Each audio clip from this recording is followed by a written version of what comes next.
குறைந்த விலை நிறைந்த தரம் தங்கள் தேவைகள் அனைத்தும் ஒரே இடத்தில் ஜெயச்சந்திரன்.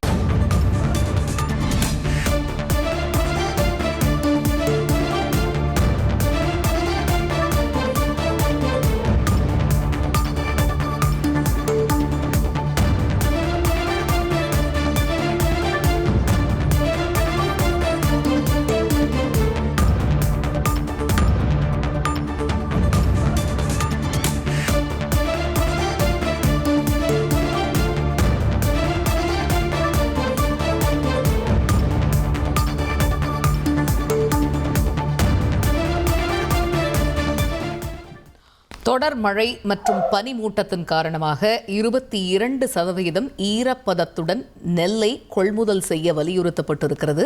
அதாவது 22% ஈரப்பதத்துடன் நெல்லை கொள்முதல் செய்திட மத்திய அரசுக்கு தமிழக அரசு கடிதம் வாயிலாக வலியுறுத்தியிருக்கிறது.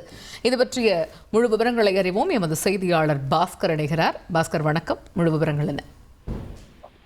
1378 கோடி ரூபாயில விவசாயிகளுடைய வங்கி கணக்குல வர வைக்கப்பட்டிருக்கிறது. 80,000 விவசாயிகளிடமிருந்து ஒரு 5 லட்சம் மெட்ரிக் டன் நெல் கொள்முதல் செய்யப்பட்டிருக்கிறது. அது 17% ஈரப்பதத்துடன் கூடிய நெல் கொள்முதல் செய்யப்பட்டிருக்கிறது. ஆனால் வடகிழக்கு பருவமழை இந்த ஆண்டு காலதாமதமாக தொடங்கியது. தொடர்ந்து டெல்டா மாவட்டங்கள்ல தொடர்ந்து விட்டு மழை என்பது பெய்து வருவதன் காரணமாக அங்க மேகமூட்டத்துடன் காணப்படக்கூடிய பனிப்பொழிவும் இருப்பதன் காரணமாக நெல்மணிகள் எல்லாம் அறுவடைக்கு தயாராக இருக்கக்கூடிய நெல்மணிகள்ல ஈரப்பதம் என்பது அதிகமாக இருக்கிறது.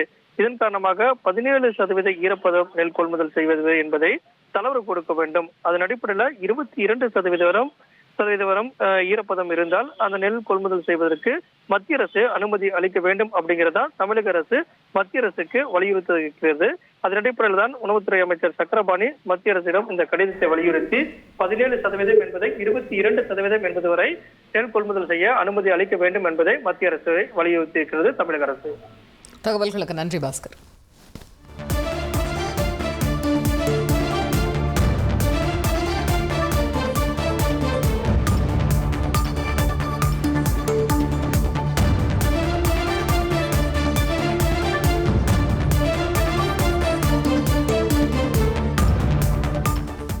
குறைந்த விலை நிறைந்த தரம் தங்கள் தேவைகள் அனைத்தும் ஒரே இடத்தில் ஜெயச்சந்திரன்.